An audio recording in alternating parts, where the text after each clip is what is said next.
أذكار الصباح. إن الحمد لله نحمده ونستعينه ونستغفره ونستغفره ونعوذ بالله من ونعوذ شرور بالله من أنفسنا أنفسنا ومن وسيئات أعمالنا. من يهده الله فلا من يهده مضل الله له فلا مضل له ومن يضلل فلا ومن هادي له يضلل فلا أشهد أن لا هادي له إله إلا الله وأشهد أن لا إله إلا الله وحده لا شريك وحده لا شريك له وأشهد أن محمدا عبده ورسوله.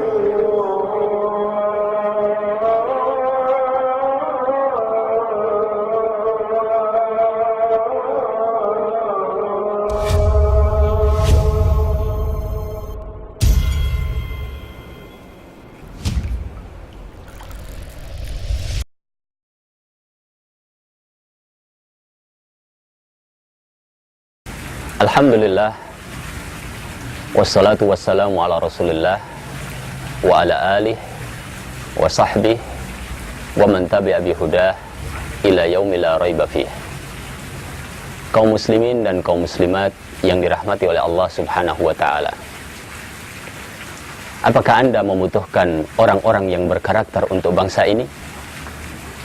Dan sadarkah kita apakah yang dimaksudkan dengan karakter? Di dalam Kamus Besar Bahasa Indonesia, karakter adalah sifat-sifat kejiwaan seorang manusia, akhlak, budi pekerti, yang membedakan antara satu orang dengan orang yang lainnya.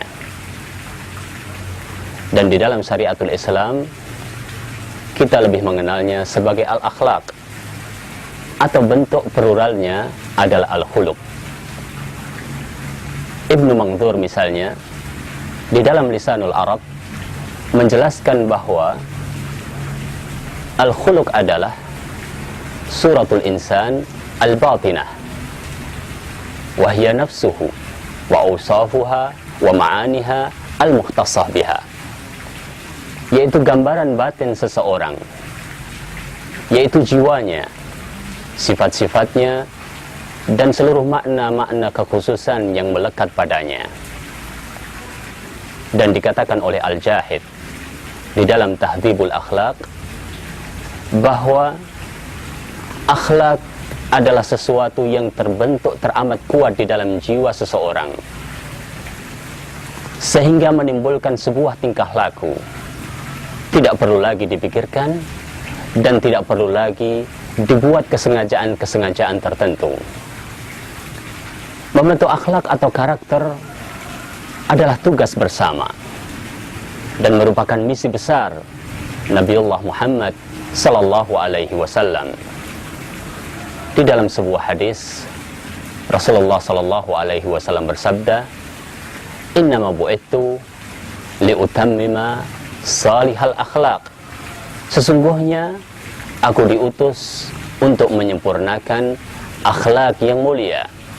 Disebutkan oleh Al-Bukhari di dalam Adabul Mufrad, oleh Al-Baihaqi di dalam Syu'abul Iman, dan oleh Imam Ahmad. Maka sebagai seorang muslim bersama Rasulullah sallallahu alaihi wasallam, kita berkewajiban untuk membentuk karakter bangsa ini. Dan ini adalah tugas yang sangat mulia. Rasulullah membina relasi dengan sesama makhluk, dan puncaknya adalah relasi terhadap pencipta alam jagat raya ini. Dialah Al-Khaliq, Allah subhanahu wa ta'ala. Rasanya tidak terlalu sulit untuk mendapatkan contoh dari Rasulullah sallallahu alaihi wasallam di dalam memerankan berbagai karakter yang sangat mulia. Di dalam satu perjalanan saja, di dalam sirah Nabi sallallahu alaihi wasallam, seorang akan dengan cermat bisa melihat betapa Nabi kita Muhammad sallallahu alaihi wasallam adalah seorang yang pemberani, seorang yang pemaaf, seorang yang tegas, seorang yang toleran, seorang yang empati, seorang yang tampil sebagai sosok yang berkarakter lengkap. Suatu hari di dalam Fathu Makkah, Rasulullah Sallallahu Alaihi Wasallam memasuki kota Makkah ini, dan beliau masuk dengan membawa kemenangan. Saat itulah Rasulullah Sallallahu Alaihi Wasallam sebagai seorang Nabiur Rahmah menampilkan dirinya di hadapan umat ini. Maka ia katakan, "Man dakhala dara Abi Sufyan fahuwa amin." Barang siapa yang masuk ke rumah Abi Sufyan, maka ia dalam keadaan aman. Subhanallah. Selama 20 tahun, rumah Abi Sufyan menjadi tempat untuk menteror kaum muslimin dan kaum muslimat. Dan bukankah di dalamnya tinggal seorang wanita yang tega membunuh Hamzah, mengambil jantungnya dan mengalungkan ususnya pada lehernya. Namun dengan penghormatan dan penghargaan, Rasulullah Sallallahu Alaihi Wasallam katakan perkataan tersebut kepada semua umat untuk dicatat di dalam sejarah umat manusia. Betapa akhlak yang ditunjukkan oleh beliau adalah seperti firman Allah Subhanahu wa taala di dalam Al-Qur'an, "Wa innaka la'ala khuluqin 'azim." Dan sesungguhnya engkau wahai Muhammad Sallallahu Alaihi Wasallam berada di atas akhlak yang sangat besar. Memang Nabi Sallallahu Alaihi Wasallam sebagai seorang manusia mengalami fase-fase mendidik dirinya, mendidik raganya, mendidik jiwanya, dan juga mendidik keimanannya kepada Allah Subhanahu wa taala. Namun beliau adalah seorang yang telah terpilih dari sisi Allah Subhanahu wa taala. Beliau adalah seorang utusan yang Allah Subhanahu wa taala berikan untuk umat manusia. Dan tampillah beliau sebagaimana yang ditanyakan oleh seorang sahabat kepada Aisyah radhiyallahu taala anha, "Ya ummul mukminin, akhbirini bi khuluqi Rasulillah sallallahu alaihi wasallam." Wahai Bunda Aisyah, ummul mukminin, beritakanlah kepada kami tentang akhlak Rasulullah sallallahu alaihi wasallam. Apa yang dijawab oleh beliau? Qalat, kana khuluquhul Qur'an. Seperti Al-Qur'an itulah akhlak Rasulullah sallallahu alaihi wasallam.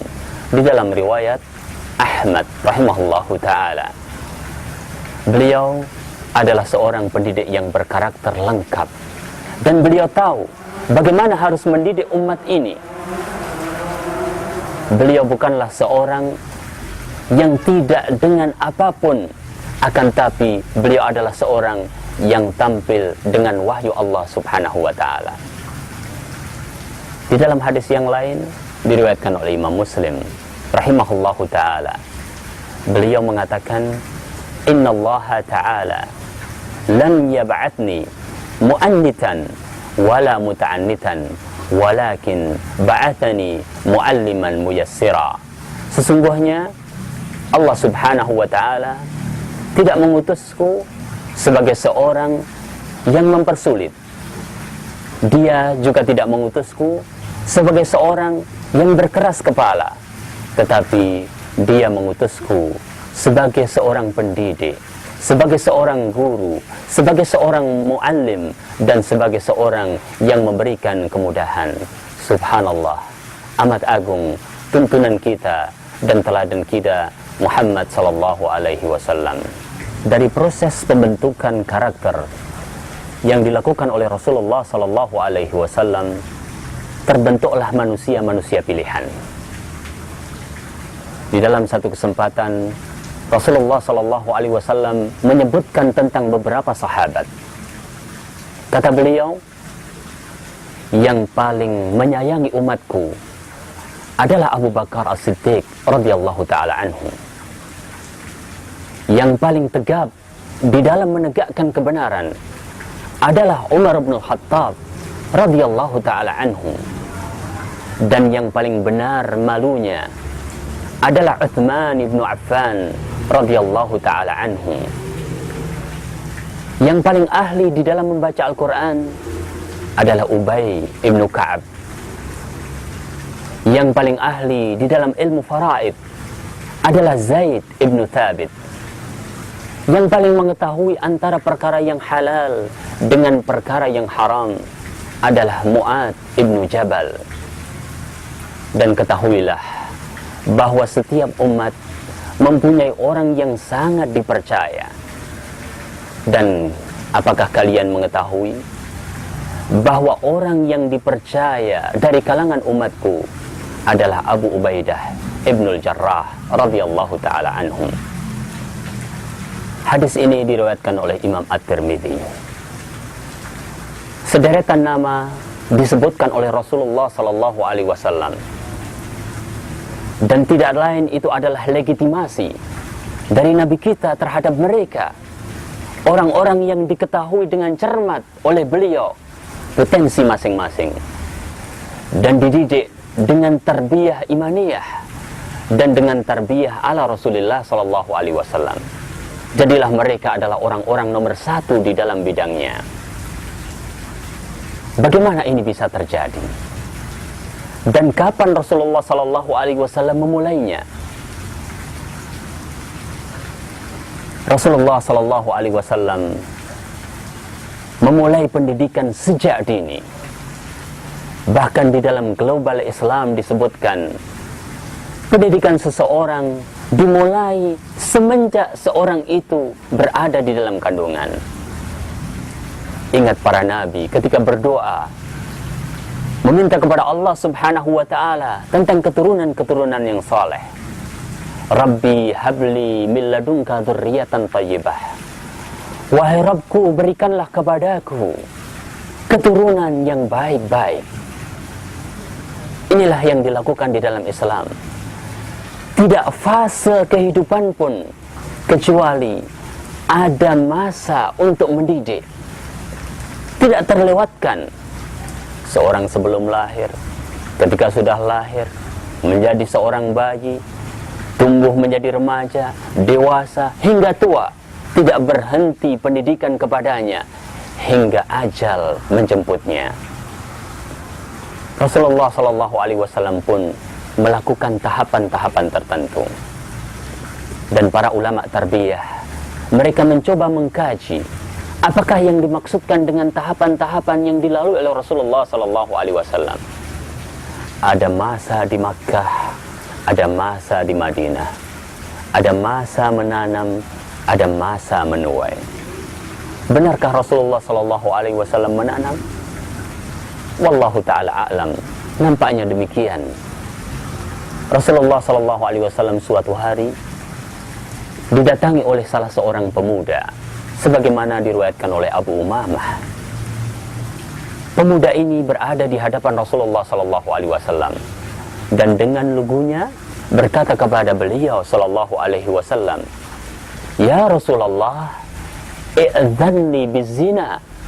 Wahai Rasulullah, izinkanlah aku untuk berbuat zina. Sesuatu yang besar dipertanyakan di hadapan Rasulullah SAW dan para sahabat yang lain. Sampai-sampai para sahabat marah mendengar apa yang dikatakan oleh pemuda ini. Dan mereka mengatakan, mah, apa-apaan ini? Mereka hendak menghardik pemuda tersebut. Lihatlah apa yang dilakukan Rasulullah SAW sebagai seorang pendidik. Beliau tenang. Beliau mengatakan, dekatkanlah pemuda itu kepada aku.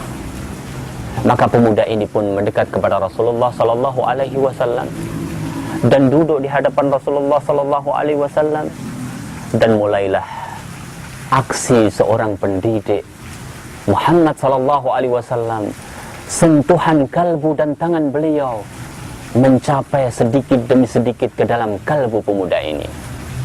Apa yang dikatakan oleh beliau SAW? Apakah engkau rela jika perbuatan zina itu menimpa ibumu?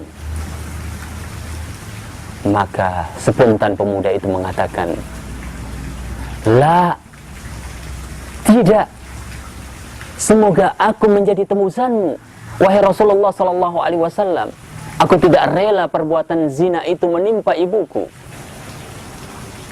Maka kata Nabi Shallallahu Alaihi Wasallam, dan demikianlah manusia yang lain, mereka tidak rela jika perbuatan zina itu menimpa ibu mereka.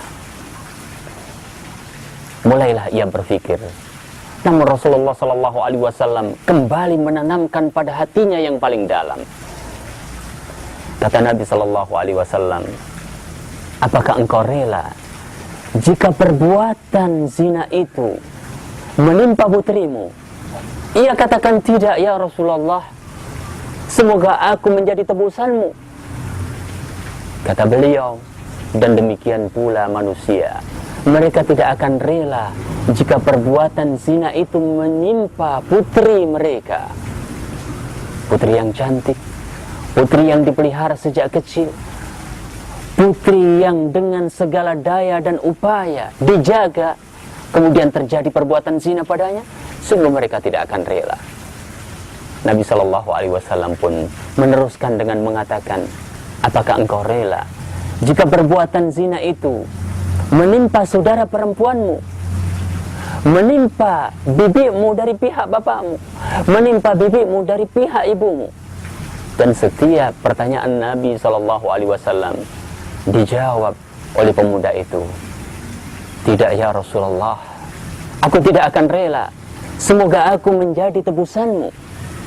Maka Nabi Shallallahu Alaihi Wasallam dalam setiap jawaban itu pula mengatakan, dan demikian pula manusia tidak akan rela jika perbuatan zina itu menimpa saudara perempuannya, menimpa bibi mereka dari pihak bapak, menimpa bibi mereka dari pihak ibu.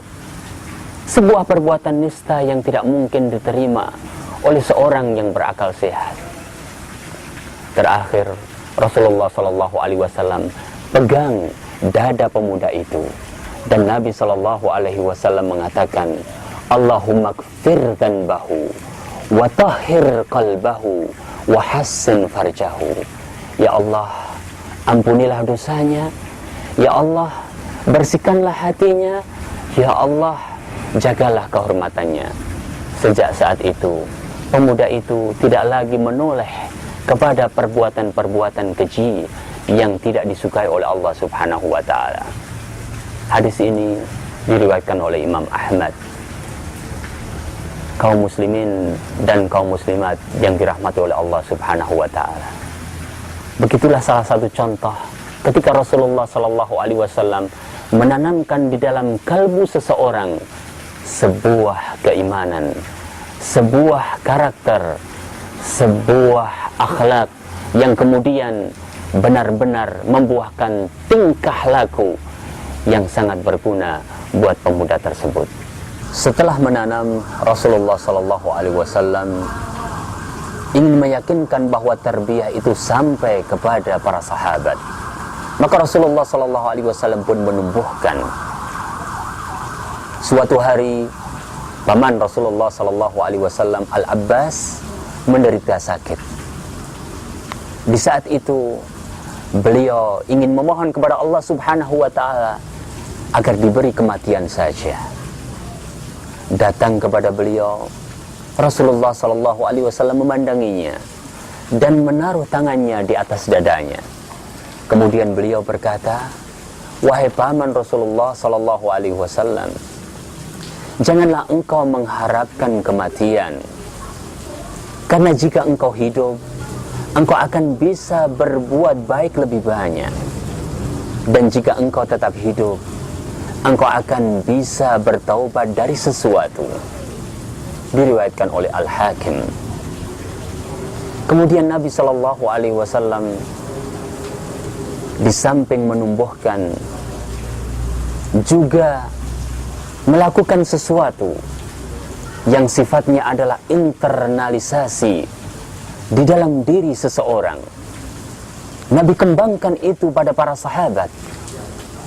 Seperti di saat mengutus Ali radhiyallahu taala anhu sebagai seorang qadhi ke Yaman.